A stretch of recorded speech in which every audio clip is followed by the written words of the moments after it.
Well, hello there, everyone. Welcome to the AEW Wrestledream post show. It's your girl, Denise Salcedo, and I'm joined by Righteous Reg. Reg, how are you? It's your favorite rapper, your favorite writer, your favorite podcaster. What? There was a show tonight. I wasn't here for that whole thing. I sent my AI Righteous Reg to watch the whole thing, and that's it. Now I'm feeling great, Denise. What a great way to send us home. Was not in a million years expecting the man they call Sting to be there, but I thought it was an amazing way to give Darby a big moment and really finish off this show. Feeling good. That's a way to send the fans home happy, Denise. My head is like pounding. I'm like, there was just so much that we saw right now in these like 4.5 hours of the show that I feel like I just got so much information from it. But we need to get started right with the banger. And that, my friends, is that we got one of the craziest matches between Darby Allin and Jon Moxley, which, by the way, comes as a surprise to nobody that they had an incredible moment. But incredible match. But also, as Reg just mentioned, we saw the return of Sting for a little moment here where he helped out his good friend Darby Allin. We had been wondering whether or not Darby would have some help. And there was even some mentions about how Brian was in there for commentary, and people started to wonder, like, hey, what's going on? Is it going to be Brian? Is it not going to be Brian? No, Brian. And I think they did that on purpose to make you think it was going to be him and then to actually have it end up being Sting. So let's start with that moment when Sting came out to help out Darby. How did you feel seeing that, Reg? Like I said, it was a pretty unexpected thing.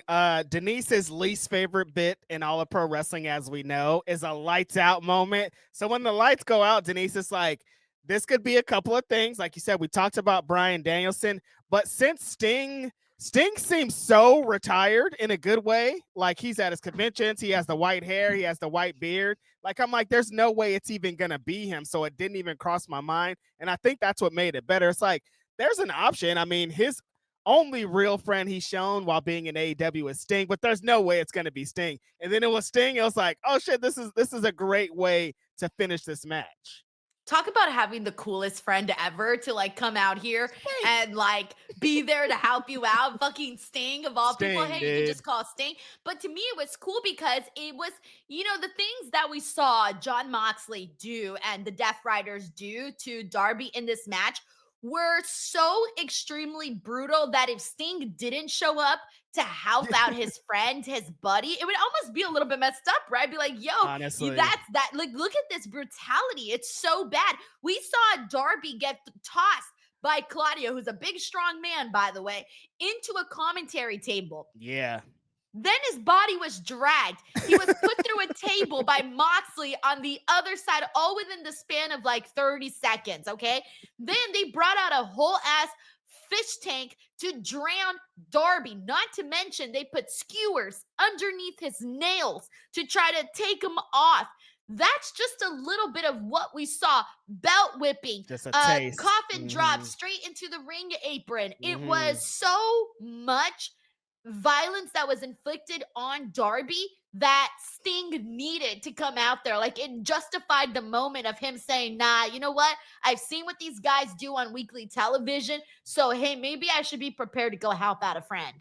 And Denise, it all seemed like it happened in a short amount of time. Like the match kicked off and they were kind of going at a slow pace.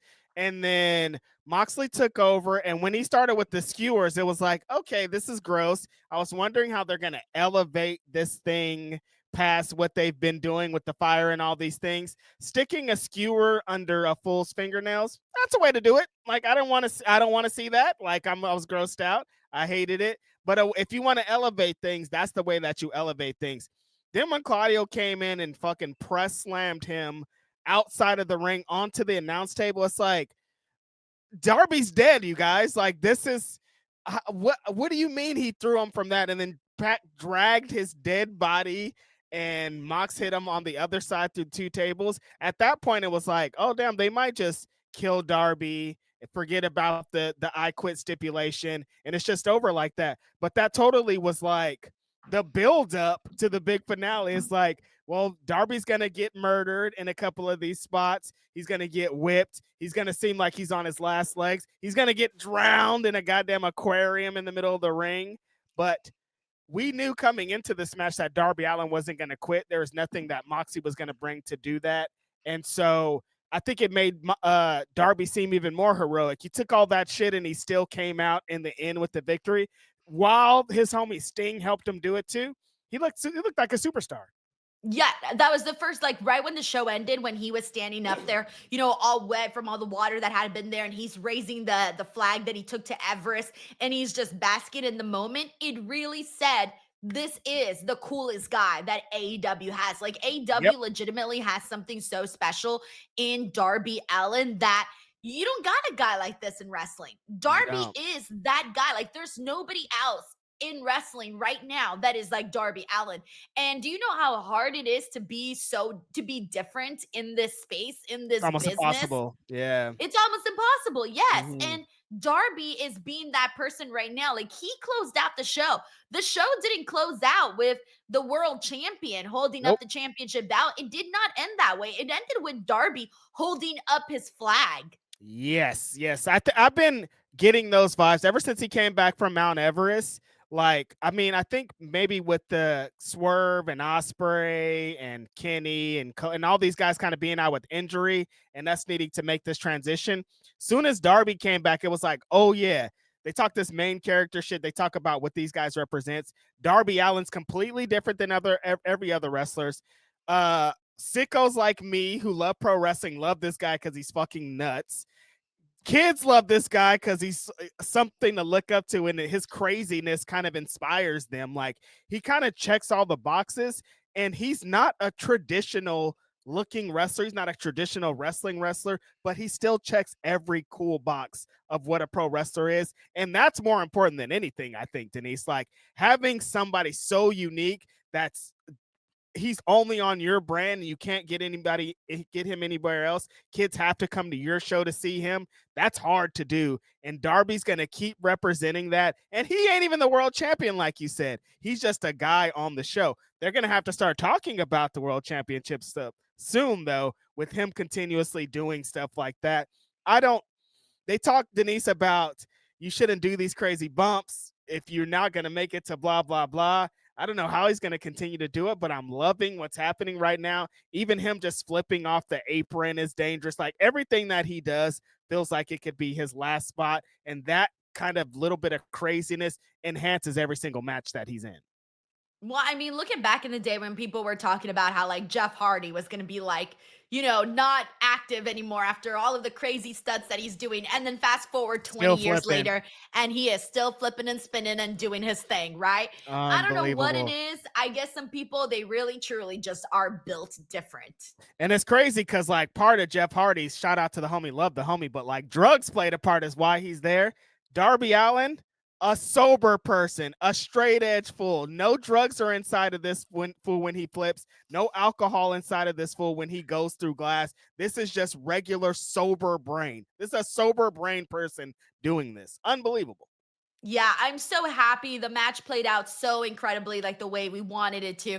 And it really just continued to elevate Darby. This is where we expected him to be, guys. Like, we Totally. knew it, right, Reg? Like, the second he Mhm. came back from Everest, we knew, okay, this is going to be totally different when Darby comes back. It's going to be Right. different. I think he's representing even something greater than that, Denise, because he's not. Finally, they're at least talking about Everest, and the flag played a part in the match, the flag that he put on top of Everest. But remember, for a while, we were like, are they going to even mention that this fool got up to the top? But now that people can get behind that and see that this fool's using the flag that he took to the top of Mount Everest and he walked past a bunch of fucking dead bodies to get to there, like, that's unbelievable, is so crazy that he's still like, I want to fly the flag for AEW though. Like, no matter what wild shit I do, this is my home base and I'm going to come back to that. And like you said, at the end of this show, it felt like this is the guy. This is the future of this business. He has to be AEW world champion. You just can't replicate what this guy gives up, and we have to celebrate it now. I agree, man. I'm so happy with this. This was great. I Mhm. really hope that if you guys didn't get a chance to watch this show, maybe you were debating, you were on the fence. This match, along with a lot of other matches that were really good, because we got a lot of good stuff, man. People were asking us today if they thought, and you know what, John Taylor actually sent in a super chat about this, saying once again, I asked, all-time AEW pay-per-view. We We legit say say that this every show, every show and we it's a good get thing. some tremendous wrestling. Reg, when you and I do our yearly end of the year best matches, we are going to have a million matches to pick from. It's going to be insane. Hate it. I don't even know how we're going to do it, but whatever. But that's where we're at, though. We kind of are consistently putting over the AW shows because they do deliver, and this is another one that I think a lot of people felt like, oh shit, there was just a lot of really good matches in this one, and there were several of them that could be match of the year contenders. Um, uh, for sure. Thank you, John. Yep. We also got Grapple Geekery here who says Vader, Gunther, Brock, Matanza Cuerto, Mil Muertas, and more were all heels, but they weren't chicken shell heels. Were they? Well, they got heels and they got I can't say chicken today. Chicken shit And heels. you named some chicken shit hills in here. Vader had Harley Race doing a bunch of his business for most of the time. Cuerto had fucking Dario Cueto in there. Mil Muertes had the fucking homegirl Selena. You didn't even name people that weren't chicken shit hills. There's some chicken shit hills in here. That's the part of the game, Grapple Geekery. Not everybody's going to be into it, but sometimes it's just old school, and that's what's going to happen. Yeah, and I prefer obviously more of like your heels. Like I don't prefer the chicken shit heels, but I do Mhm. realize like you're gonna get them because nothing's gonna irritate you more than somebody that, is basically acting cowardly. It's either that or cool heels, and like that could only go so far, you know? There you gotta be very special to be a cool heel. Mm-hmm. Thank you, Grapple Geekery. We also got John Taylor here who says nobody jumped off the arch, but damn it if it stinks. So he still sent in the Sting! massive super chat, John. Thank you so much for doing that. Very cool of you. I mean, hey, Sting's a very I know you were expecting someone to jump off the arch, but Sting, I mean, we weren't expecting that. Like no one threw that out as an idea, so that's great. Yeah, because I totally was expecting like John Taylor and a bunch of people were saying in the watch along, Darby's gonna jump off something crazy. I think even in the preview for the show, Denise, we're like, Darby's gonna find something wild to jump off or something crazy to do, but he didn't really jump off anything high. He just kind of kept it in the ring. The biggest thing, I mean, he was thrown for sure and he flew, but he didn't jump off anything. Yo, I wonder what it felt like for Claudio just to like lift up Darby and be like, woohoo, there you go. I couldn't imagine sending a full grown, like throwing a full grown man, like in like best case scenarios, I fuck him up. You know what I mean? Like I don't. Yeah. It's crazy. Wrestling is fucking nuts. It really is. Thank you so much, John. Very generous of you. All right. So here's how we're going to do this. We had so many matches, Reg. I want to kind of get off with some of the ones that really, really knocked our socks off. But Totally. let's kind of, let's work our way backwards, actually. Hangman Page, Samoa Joe, AEW World Championship.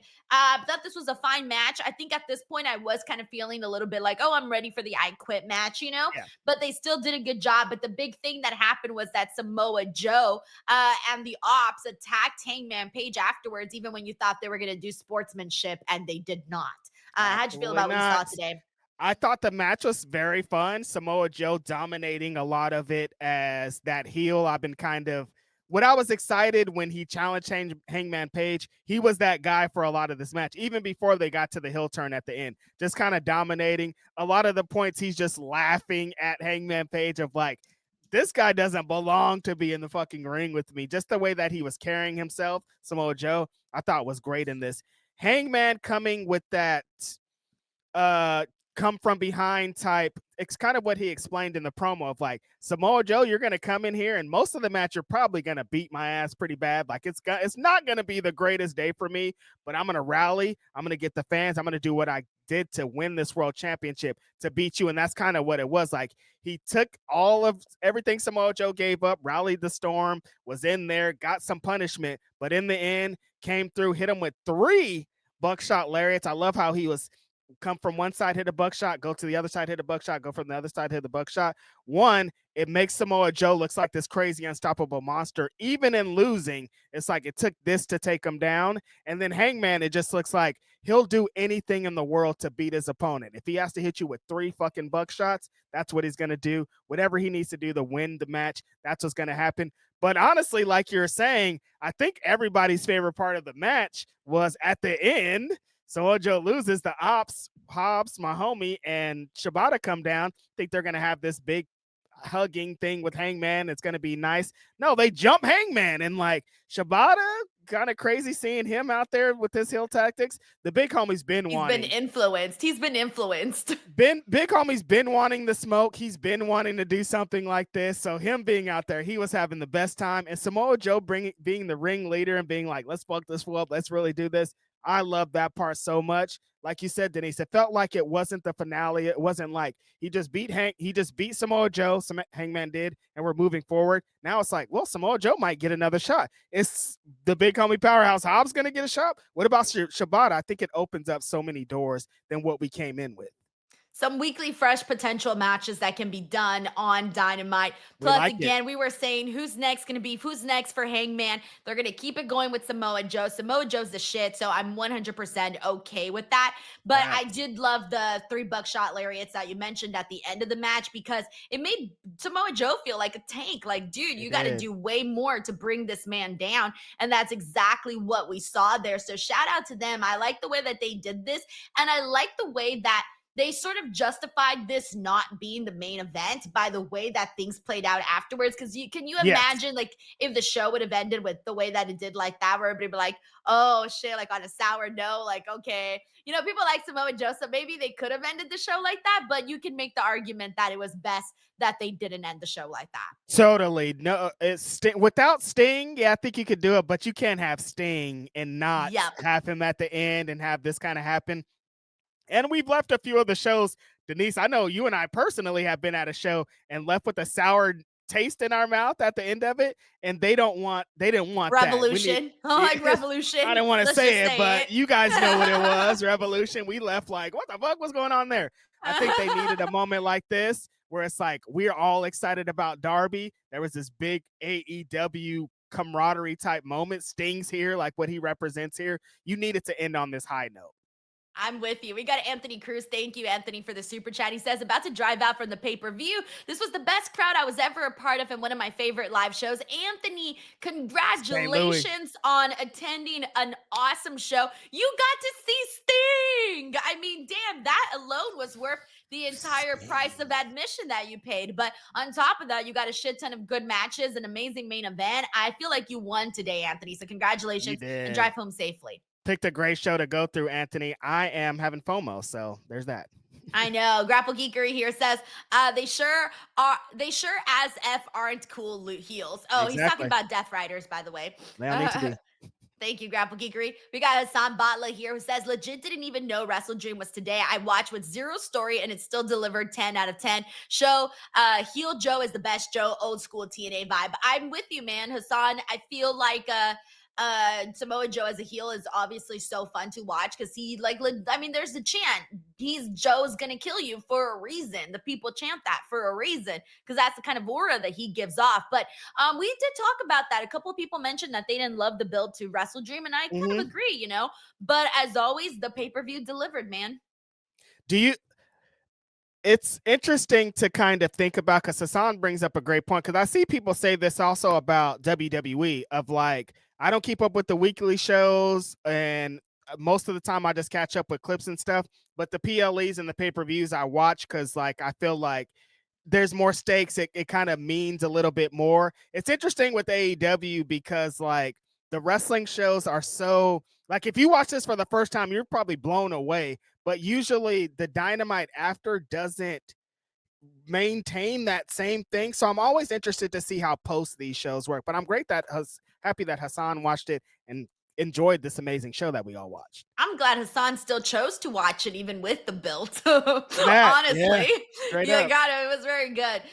We got MK Marco here. Thank you, MK. He says, could we possibly see Okada versus Takeshita at Wrestle Kingdom winner take all? Here's the thing, like I thought they would be saving that match to do it over in AEW because now, I know that Takeshita's IWGP World Champ, but hey man, there's still AEW wrestlers right now. Like I think that based off of what we've been seeing, the story deserves to play out on a top AEW pay-per-view.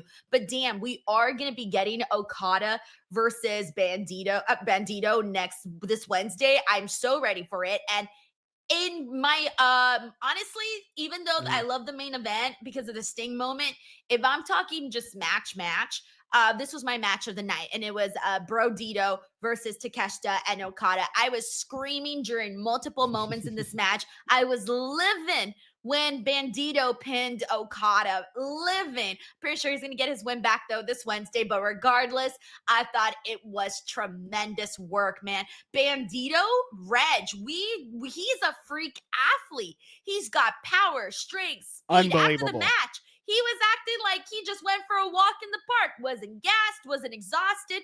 And if he was, it did not show at all. He was full blown battery powered man throughout this entire match. He did Yeah. not stop. It was incredible. I can't believe this guy, Denise. Like every time we see him, he does something where I'm like, what are you? This is the smallest guy in the match and still the biggest personality. You came out of it being like, if you never seen any of these guys, you would have left that match being like, who's the mask guy? That guy. I don't know what he was doing. At one point, he hit like a breakdancing move. He like did a handstand and like his body slowly went over the top and then he came back. I was like, how do you even this isn't even, it doesn't have to be a part of the match. And it's one of the most amazing things I saw on this. So many feats of strength is kind of what he's taken on this year to really take people over to the other side, picking guys up with one arm, his shoulder's still fucked up. Just a different level of human. Like you're in there with Brody, Okada, one of the greatest of all time, and Takeshita, who's on fire, and Bandito still like shining harder than everybody in the match. I mean, everybody else was great.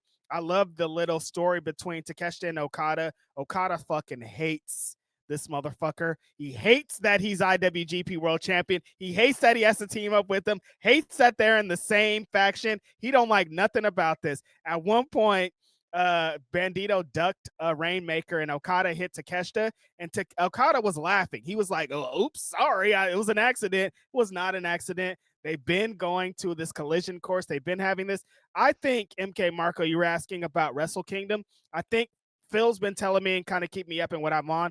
They might be setting up Takeshita and Yoda Tsuji possibly. I think that we could possibly get Okada and Takeshita at World's End, but I don't know because World's End hasn't been that great. They need to change the perception though, so that's a reason to do it. That's true. That it being the last pay-per-view of the year and people are on holiday and away and all this stuff, there's something that's around Wrestle World's End, but this is a way to bring them back, like Denise is saying. And Okada had a big match last year, maybe have a big match this year.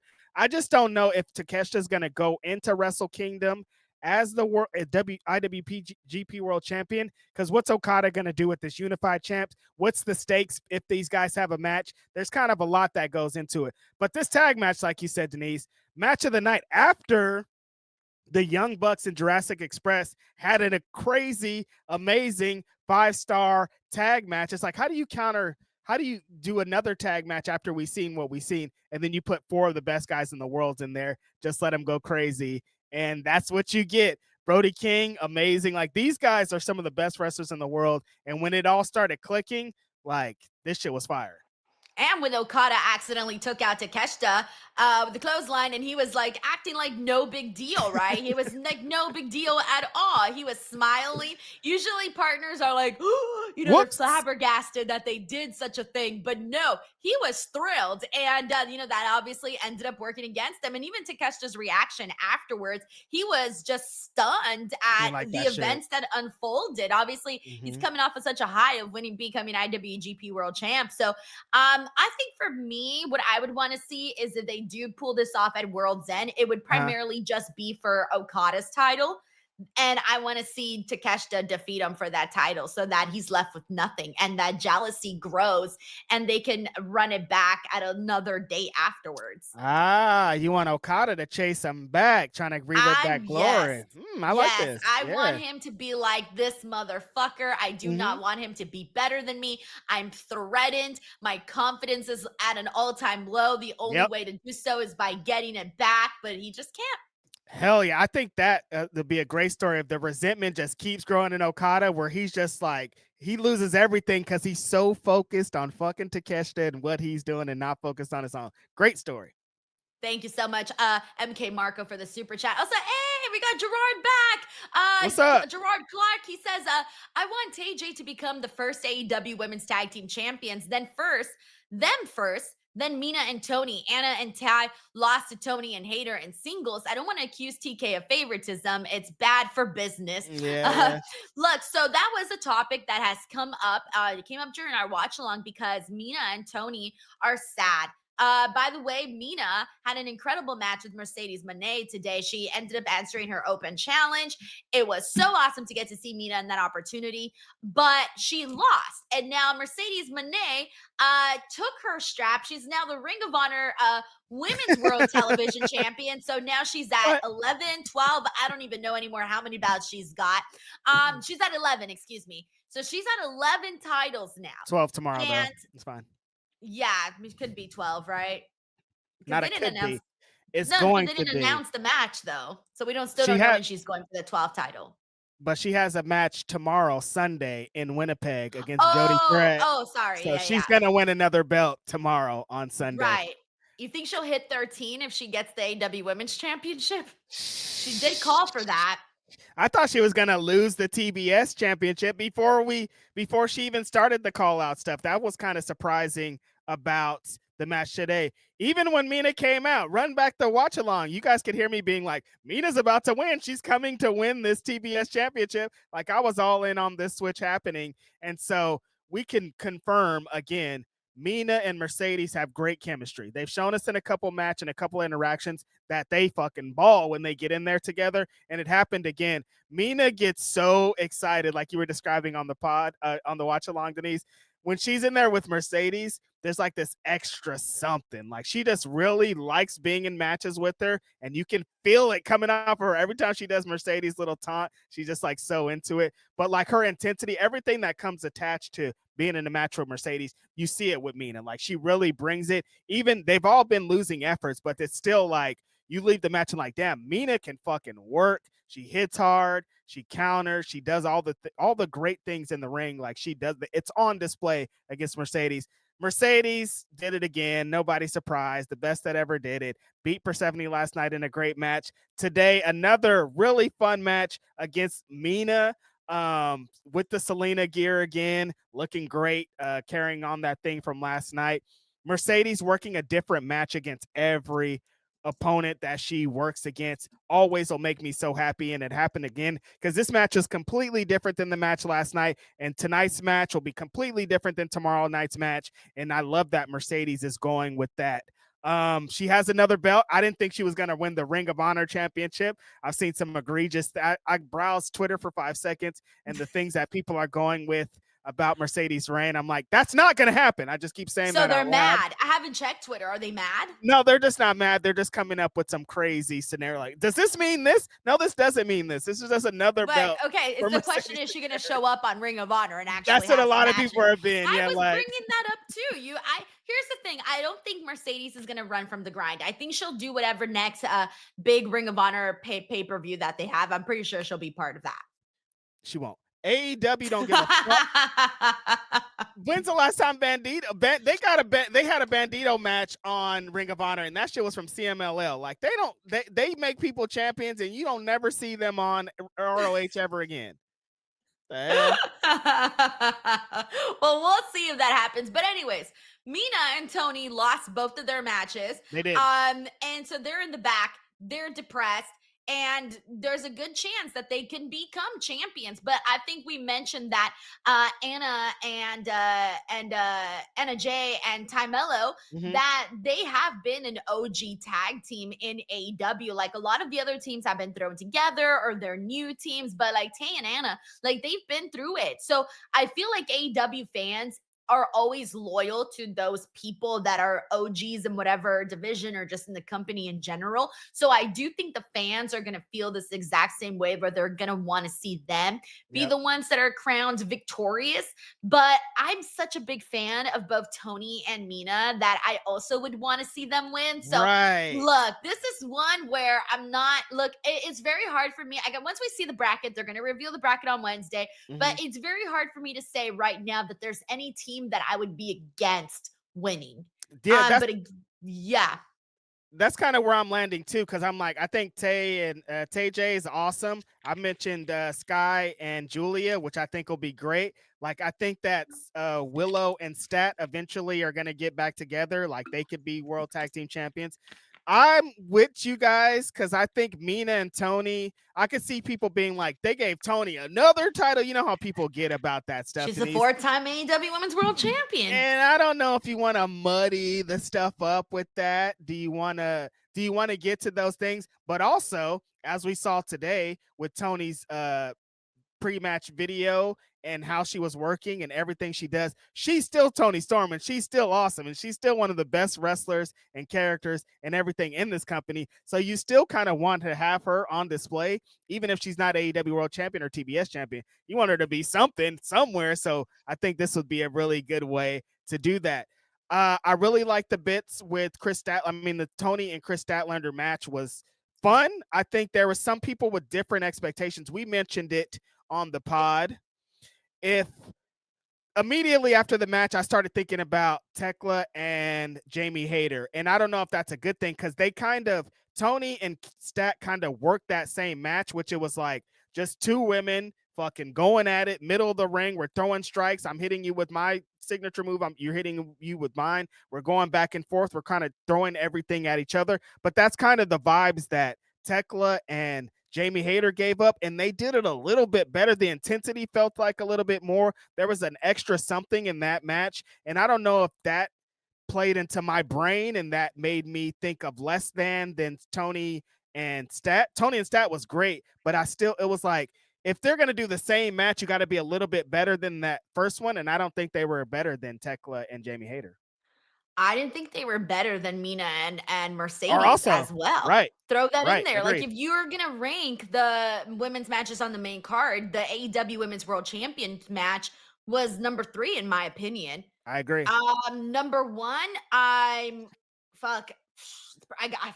Oh damn! I was so excited Both about matches are Mina. really fucking Yeah, I was good, gonna you say, know? yeah, I was really excited about Mina, so that kind of adds to the Mina Mercedes match. But the But intensity on Tekla and Jamie Jamie and Hayter was Tekla, yeah. fucking. So I would rank Jamie and Tekla 1, Mina and Mercedes 2, and then Chris and Tony 3.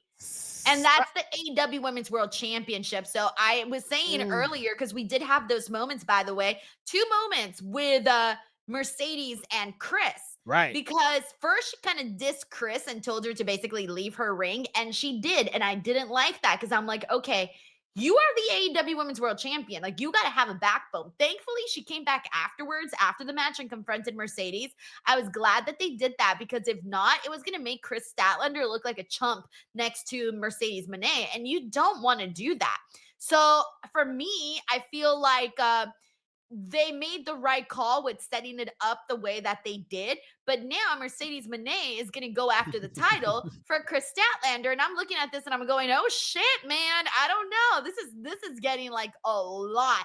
If she holds both titles plus all those other titles, let me tell you, the internet's going to blow a gasket. All right, People are going to be so mad. they're gonna start thinking she's got like secret images of, Yeah. I don't know, TK. She knows where all the dead bodies are at. I don't know, but they're there's gonna be Yeah. crazy rumors about like what is going on with Mercedes and how did she end up with all of these belts, right?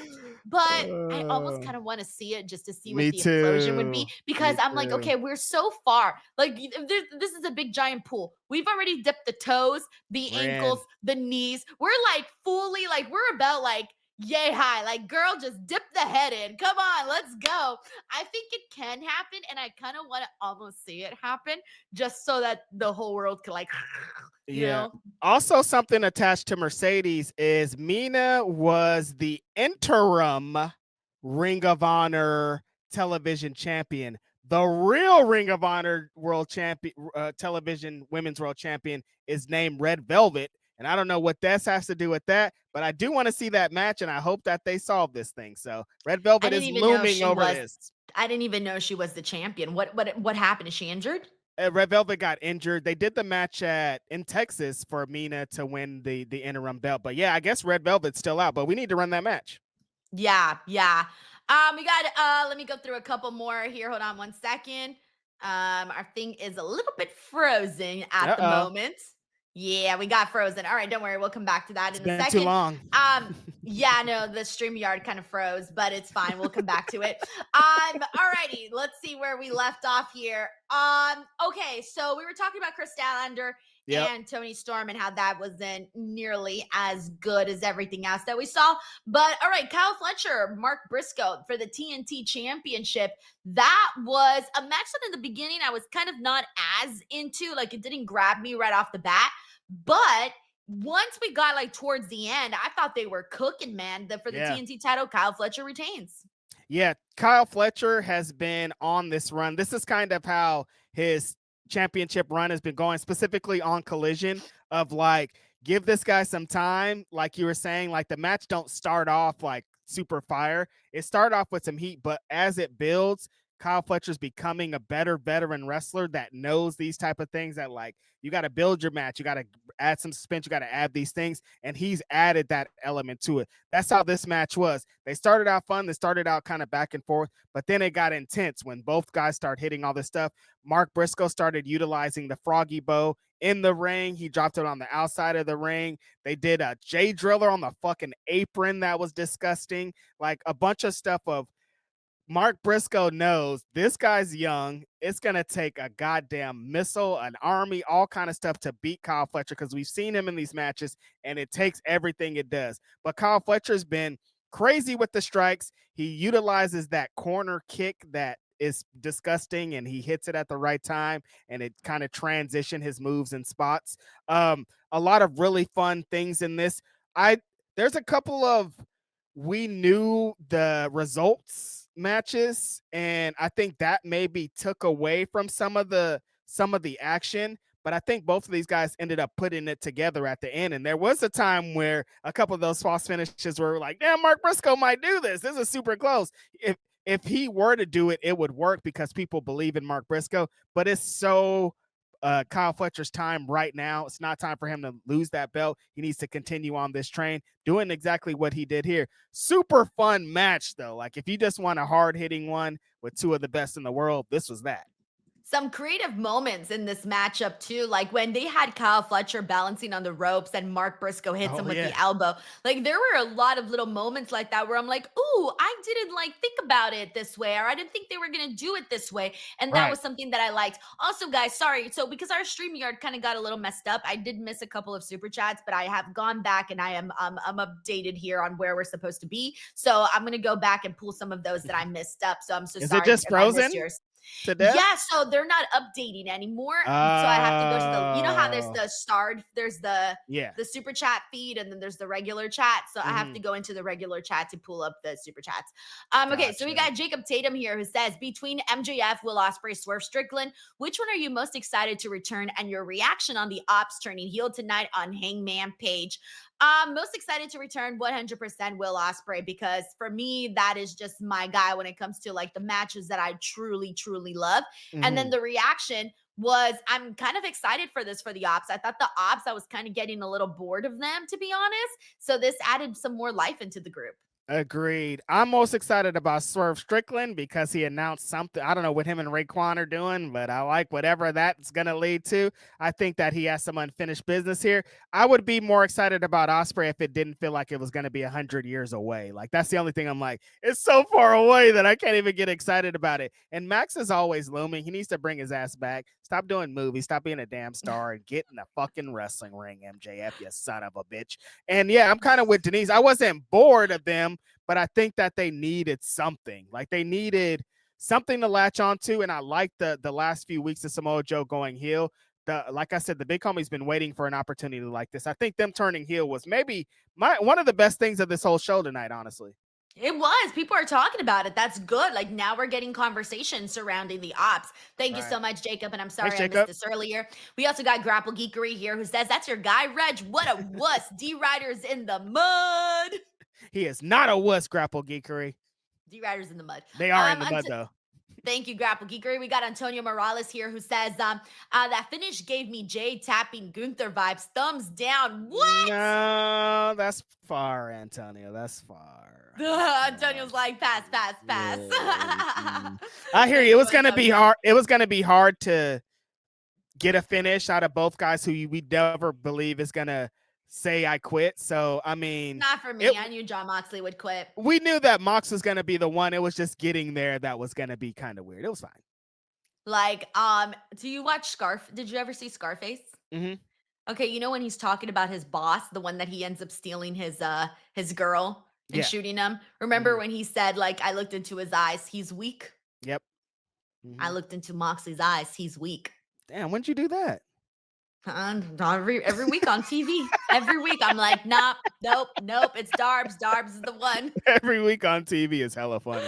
All right, we're gonna thank you, Antonio. We got Uriel Landeros, DWO member for 31 months. Says whole card rocked, but Brodido's match was lit. I'm telling you, match of the night, baby. I'm with you, Uriel. They're awesome. On this one. I thought they potentially could lose that match, and they did not. I'm so happy that Bandido pinned Okada, and we're going to see that match on Wednesday. And I can't believe I also missed this incredibly generous super chat from Tracy. Tracy, wow, you didn't even have to. She says, well, I will match John. That show is amazing, and Darby won, which is what I wanted. I blew my whole allowance on this show, but worth it. Now it's bedtime and have to be up in 5 hours. Good night, Denise and Reg. DWO, see you Monday. Tracy, get some sleep, get some rest. Yeah, thanks, Tracy. Girl. But seriously, thank you so much. Thanks for joining us for the whole show. It was so great you chiming in throughout it. Thank you, Tracy. Yeah, seriously. Tracy's the best. I got to see Tracy on the Patreon meet and greet, Reg. Oh, sweet. Yeah, she's awesome. Yeah. Anytime we can put a name to a face, it's always so cool, especially some people that are generous and that have been around for so long, man. It's so cool. Yeah, no, there's several people here that I can put like a face to their name now. Yeah. Mm-hmm. We got Jacob Tatum here who says, what is your favorite, best, worst pay-per-view in AEW this year? And who's your pick to win AEW Women's Tag Team Championship plus best OMG moment tonight? Best OMG moment tonight, Sting. Best pay-per-view, I got to sit down and look at the cards again, guys, because I'm kind of biased to Double or Nothing because of that Hangman Will Ospreay match. That's still my match of the year. Yeah. And then to win the tag team titles, I'm going to say right now, I'm still going for Ty and Anna. But we don't know the rest of the team, so it's really not. I will have a better answer, obviously, once we have the bracket.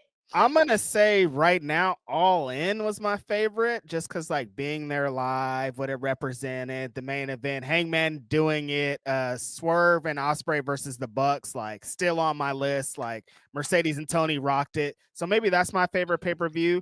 Worse, only because of the ending, and we walked out, like, upset, even though most of the show was hot, though. Reg, no, I cannot say Revolution was worse. I saw my favorite steel cage match of all time on that match, and I saw one of the greatest women's matches I've seen. So there's not a worse show then. There's not one. So for the sake of having to pick a worse show, World's End's going to have to suck again. I'm counting on that show to suck now. It's World's I need End. to have a worse. I don't have a worst right now. We need a worst. It's a great problem to have, Denise. And we're like, we can't find a bad show. It has to be this show. Like, it's a great problem to have for sure. That is true. Women's tag belts, again, it's either Ty and Anna or Julia and Sky for me. I'm like, I Oh, think yeah, that's right. I forgot. Yeah. a That. Ooh, young, yeah. like Ooh, my Denise was, spooky girls. And for Halloween, psh, yep, like Denise was describing, AEW fans love to see like fan service. They love to see people that they've been behind for years come up from the bottom, go all the way to the top. We've seen both Sky and Julia injured. We've seen them come back to prominence. I think if they win, even as heels, it's going to hit really hard. And they're going to win them eventually anyway. So I don't know if they'll be first, but they're my pick to win sometime. we got Grapple Geekery here who says, paradigm shift, Wild Thing entrance. Mox would never have tapped to that. Lame. The D Rider should disband from sheer embarrassment by association. I thought that finish was awesome. Dude, he hit him in the back. Darby hit him in the knees with a bat. Guys, your knees with a bat. Think about that. Reg, think about that. Y'all saw my knees earlier. Imagine a bat to that. Come on, dude. Oh my gosh. Okay. And then I believe I am now caught up with that portion of super chats. Yeah. And hold on 1 second, guys. I'm trying to catch up with the rest of them. But in the meantime, Reg, let's kind of start off, continue on with some of the matches we haven't discussed. Yep. A match that was also very enjoyable, the Hurt Syndicate versus Ricochet, Bishop Khan, and Toa Leona. We've been seeing them work together now, and they've been having some pretty good matches. And I think this one, remember I kept saying that I didn't like Hurt Syndicate pay-per-view matches? They finally gave me one that I actually enjoyed. Yeah, we saw the last couple of weeks that the Hurt Syndicate really likes the demand. They really like the Gates of Agony. They really like interacting and having fun matches with them. Some people are confused as to the way that they structured the story of this. And like we saw this match kind of on TV the other week. But the reason we keep seeing is because these guys have great chemistry together. I think the most glaring thing that has came out of this and the last couple of weeks, Denise, is the man Bobby Lashley. When Bobby Lashley starts to lock in and he starts running all over the arena and he's spearing fools and he's spine bustering fools and he's tearing fools up and the crowd's into it, that feels like a main event star. It feels like a world champion, somebody that could be a potential contender for Hangman Adam Page. When he gets locked into that and Bobby Lashley's like, I'm the baddest motherfucker here, nobody can beat me up. There's something there. There's something about that. It feels good to the fans, and I think it's going to represent something against Hangman Adam Page if given the opportunity. Shelton Benjamin, he turned up at one point here, and he was knocking fools out. That step-up knee that he hits is incredible. He hit a big tope con hilo to the outside. 50 years old, this guy, like, unbelievable. Just they tear it up. Like, they won. They're going to get this Wednesday a shot at the World Trios Champions in the Opps. The Opps just turned heel. I don't know what this means. Do you turn these guys heel and then immediately have the Hurt Syndicate fucking drag them? I don't think you can do that. Don't do that. Can't don't do that. Can't do that. I'm interested in seeing Samoa Joe and Bobby Lashley fucking lock it up. The big homie and Bobby Lashley in the same fucking match. I just thought about that. Oh, that's my God. Gonna be good. Meat! That fucking means something. That means a lot. That shit's gonna fucking hit hard. Very interested in all that's going on to that. But I think, Denise, we've all decided that Bobby Lashley should be in the AEW World Title division, right? I thought he would be next, but now that they're stretching things out with Samoa Joe, clearly that's not going to happen right away. But not mad about it. It's going to happen at some point, though. It's got to be, because it feels like they're almost holding back Bobby Lashley by not putting him in the title picture. Like, we all know where he belongs, you know? Let's get there. We got Leonard Aarons III. Hey, Leonard, how are you? Thank you so much for tuning in. He says, Sting spends years dealing with the Horsemen, comes back to save Darby from what felt like certain early retirement or worse by the Death Riders, who are very much the modern day Horsemen. Look at that. I like this comment here, Leonard. Thank you so much for sending this in, man. It was great to see, honestly. Sting, dude. Sting, man. What he represents still, like, he just turns everyone into children. Like, we're all fucking 12 years old again, being excited to see Sting come down. He didn't even come down. He was just in the ring, and it still hit hard. We got David Primero here who says, does the interim Ring of Honor TV title count as the 11th for Monet? Since TK doesn't count the interim, I think Mercedes should have beat Athena instead for the 11th. See? David bringing up some great points. I hope someone was talking about it in the goddamn media scrum that I'm sure nobody did, because they probably didn't even mention that it's the interim championship. Great question, David. I hope that they say something about it, but I don't know. They're getting lucky by the fact they're skating off the fact that not a lot of people watch Ring People of Honor don't and not a know. lot of people are into it. Like, I have no idea. I'm like, oh, Velvet Sky's a champ? No idea. I don't even know if it matters. You know what I mean? Right, Yeah. right. Oh my God, this is so good. Slammy, thank you, David. We got Slam and Sammy Joe who says, my favorite part was the crowd chanting EBT trigger. I didn't even catch that. I love Literally it. until Slam and Sammy Joe just said that right now. I did not catch that. Wow. My guys, the Bucks, my guys. Wow. Thank you so much, Joe, for pointing that out. And great default, by the way. We got MK Marco here who says, forgot to mention Brody hit the Macarena. Yeah, that's a great way to celebrate. Felt like joining in. I'm like, let's go. That was long-term storytelling right there, because Brody has in a couple match been like, I'm not doing it. I hate it. Leave me alone. Yeah. But Bandido finally broke him down, and we saw it at the end. Great moment. Oh, so thank you, MK Marco. We got Tenruza here. Says still hopeful for Ring of Honor TV. Also love you guys. Thank you so much, Tenruza, for all the support that you've been showing us here. Thank you. Thanks for being here. All right, another match that really showed out, man. And speaking about the EBT trigger, Jack Perry, Luchasaurus versus the Young Bucks. The Young Bucks even had their entrance was like basically completely removed, and they were the $32.17 Young Bucks today because they had no money in their bank accounts. They wanted to spend nearly $500K and only had a balance of $32. That sounds like me trying to book a vacation. My bank account's like, girl, where? To the corner? Because you ain't going nowhere. You trying to go somewhere on vacation? You're trying to leave your house to not go to work? Are you out of your fucking mind?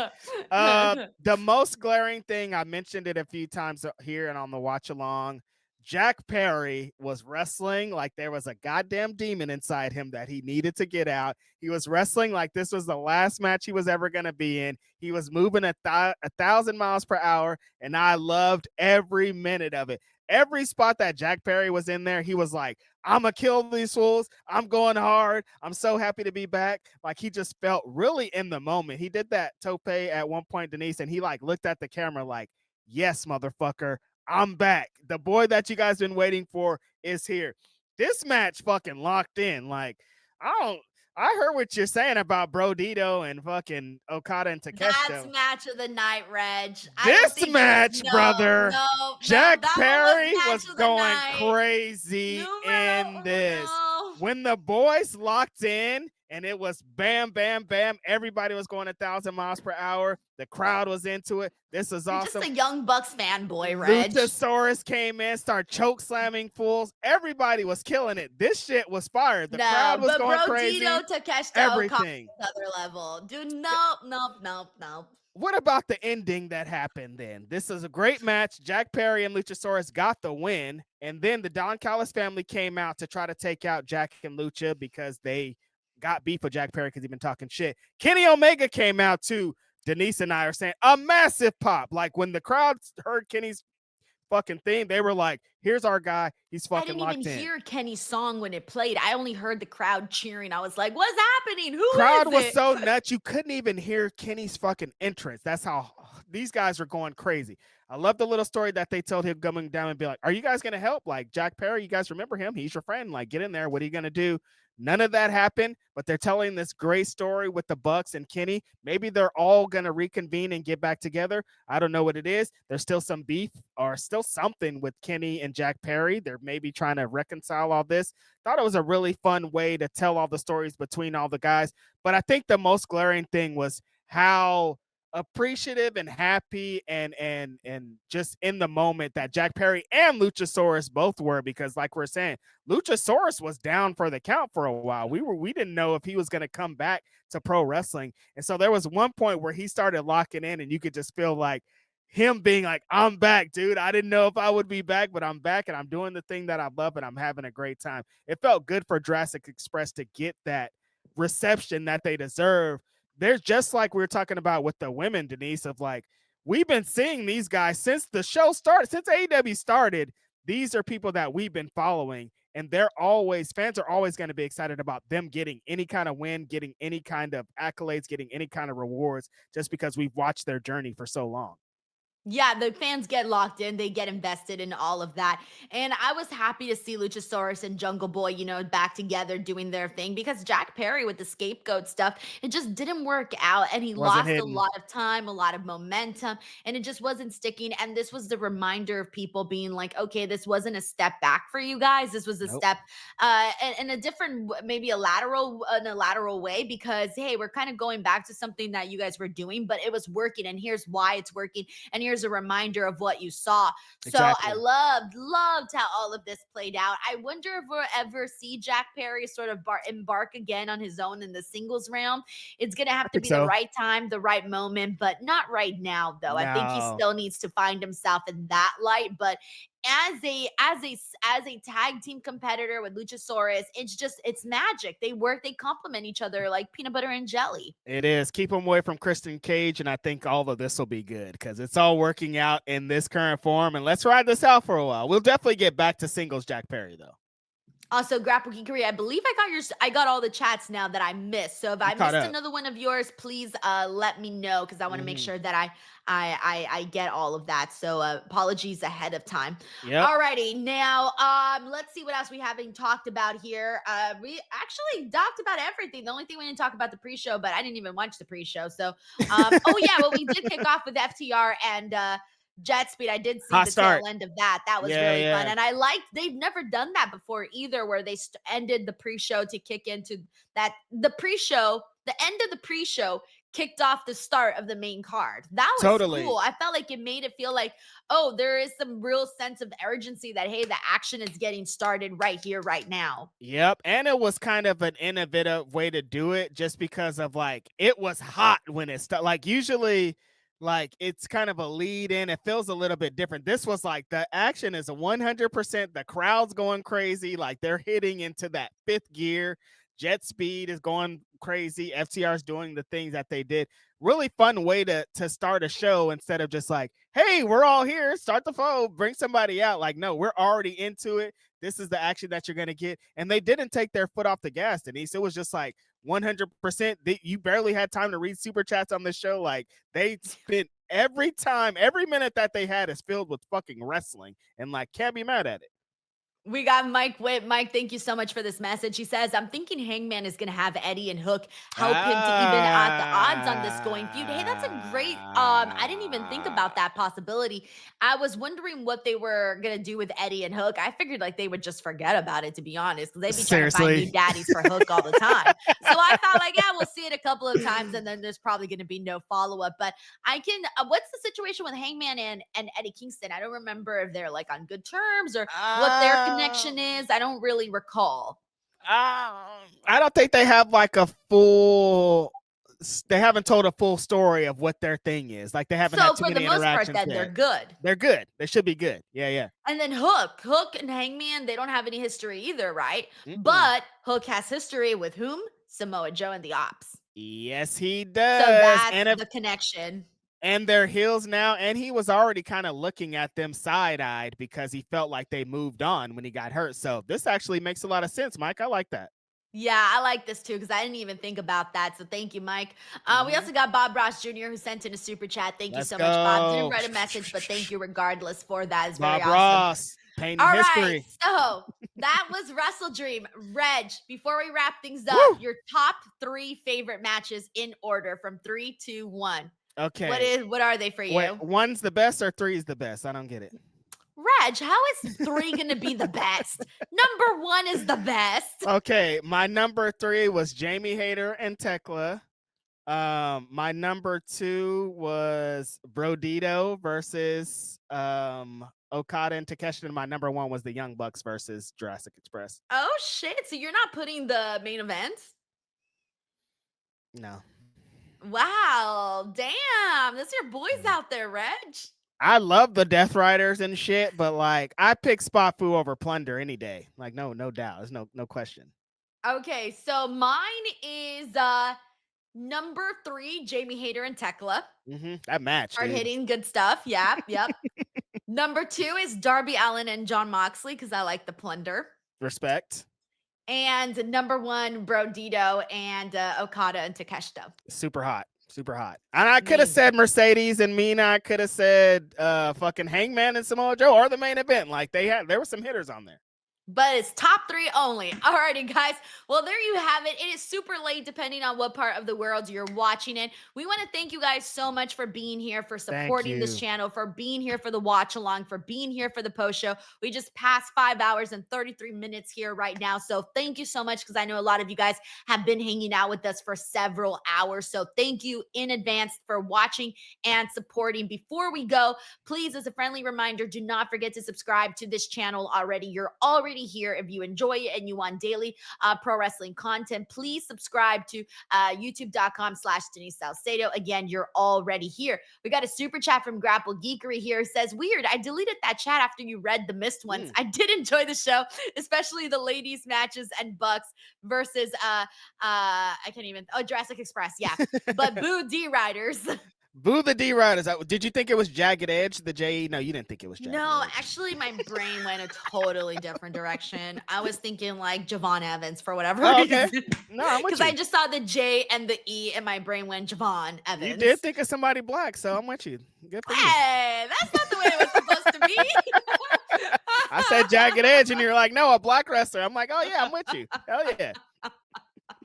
Thank you, Grapple Geekery. And I'm Thanks, sorry homie. for the confusion there. Alrighty, Reg, tell the people where they can find you and support you. Woo! Every Wednesday, I'm here with Denise. Every Thursday, I'm on her Patreon. We did not do Grapsity today because Philip Lindsay was in the building. Grapsity is tomorrow morning at 9 a.m. Sunday. Catch your boy doing your thing. You know where else to find me. I'm Righteous Reg. Thanks for joining us. You guys are so cool. Alrighty, everyone. Bye. Have a great night, everyone. Take care.